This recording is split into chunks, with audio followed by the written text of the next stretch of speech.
Hey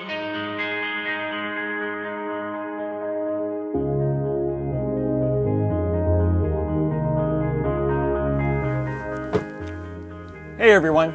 In this episode I'm going to be polishing some fuel, working on a little bit of an LED light, and the main part is actually towards the end where I have some big engine announcements. So stay tuned for that! As the diesel fuel had been sitting now on Lost Pearl for quite some time, I decided to build myself a fuel polishing rig and filter all the fuel on board. It's a fairly simple setup really, consisting of mainly three components. There's a pre-filter that's about 100 micron that catches all the big junk coming through. Then there's a primary filter, which is also a water separator and has a 10 micron filter in it. This does most of the heavy lifting. There's a small fuel pump that circulates the fuel through the system. I've added a small switch to make it easier to turn on and off as opposed to taking the alligator clips off the battery posts. As you can see, there are some chunkies coming through, and this is diesel bug. It's basically a combination of different bacteria and fungi that can grow between the boundary layer of diesel fuel and water. So there must at some point have been some water in the tank. I haven't seen any evidence of water in the tanks currently though, which is a good sign. The other day I saw this tugboat putting on a show when I realized it was just leading in another vessel, the Theodore Roosevelt, a Nimitz-class aircraft carrier that was coming back from active duty. Tad rainy today, so it's a great time to work on some indoor projects. I'm built a little bit of a fuel polishing station to get through a lot of the fuel. And these are actually LED lights that I had picked up from Amazon. There's a little chrome ring that goes on there. I can grab one of these. Looks a little neater than that. All right, that'll go over top there. So it's a really nice little light. They're actually extremely bright for their size. I was originally planning to use them as some ceiling lights, but the wiring and things didn't quite work out the way that I wanted, and they were a little bit too small. Actually, it would look kind of silly on the mount that's there now. I didn't know what the heck to do with them until I came up with the idea to actually mount them here underneath. I tilt this up a bit, up underneath here. To get some good light down here on the dining room table. I find the light here is not all that great, and it makes it a bit of a challenge sometimes, you know, if I'm reading. It's okay for dinner and things like that, but when I'm working on projects and it's dark, there's just not enough light. So I came up with the idea of using these. These are little, let's see here, it's just a blank cover plate made in a really nice teak. What I'm going to do is I've already taken one of the lights, like I said, they come like that, added some wiring to it, and then I'm just going to cut or drill a small hole big enough for the wires to protrude through, and then on the back side I'm actually going to cut out a channel for the wire to sit inside as it runs through back towards the cabinet here.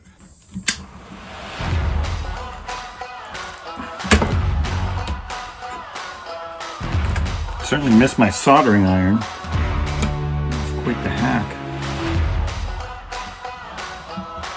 There, it looks like this should hold, and I didn't burn the table miraculously.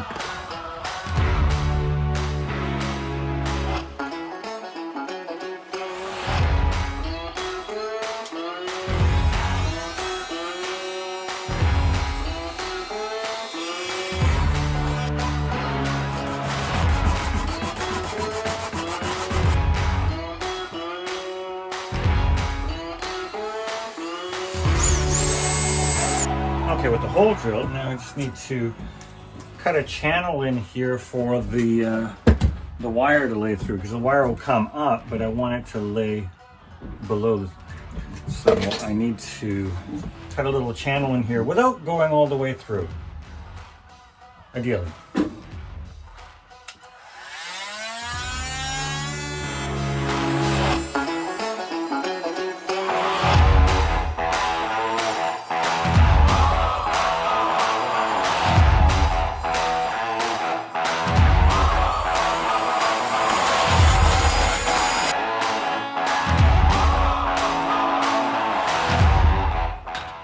After I drilled the couple of little holes, I'm just going to spill a little bit of teak oil. Oh my goodness. Oh.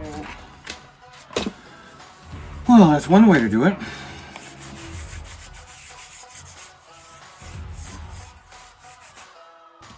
You can see now with that wood plate, seems to match up kind of nicely. And then they'll be all switched along with the rest of the LED lights, but at the moment, if I just tap on them, then they just come on. I'll just tap on, tap off, or when I use the main power switch, they'll just come on as well. So the big news is that the engine has finally arrived. It took 3 months from the time that I first placed my order in order to actually get it down here. At the time that I ordered, I had no idea that it was actually being shipped from Japan. I thought it was an engine somewhere locally in the United States here. So it took far longer than I expected for it to arrive. And that caused a problem in of itself because I've been here almost 6 months now, and my visa is only good for 6 months. So that really put a time crunch onto things. And I'll have to admit, over the last couple of months, my anxiety was not all that great. I was very nervous and tense, and I now know that I will not be able to get the engine running before my visa runs out. I had run through a whole bunch of different options, including sailing with no engine down to Ensenada, which would be about 80 miles from here, and doing that as my very first time that I sailed the boat, to actually sail without an engine from port to port overnight solo on the open ocean didn't seem like a really good idea. So I'm actually going to be leaving the country for a bit. So I'm actually going to go down to Puerto Vallarta for a couple of days, and that should hopefully allow me to come back into the country. Currently the land borders are still closed, otherwise I would just pop into Tijuana and be able to do that, but that certainly isn't an option. And currently in Canada, if I were to return there, then I would get slapped with a $2,000 hotel bill and quarantine fee prior to my entry. And even though that I'm double vaccinated, it still would be in effect, at least till sometime in July. So for now, I'm going to go across to Mexico for a bit.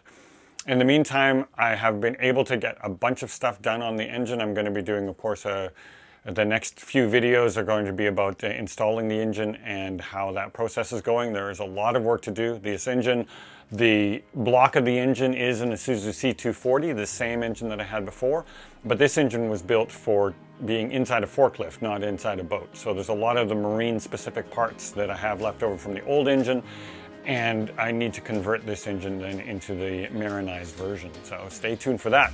So don't forget, if you want to see more, that was a lousy slap. So don't forget, like and subscribe, and well, if you want to be reminded of more episodes, you gotta hit that ship's bell. Have a great day, everyone.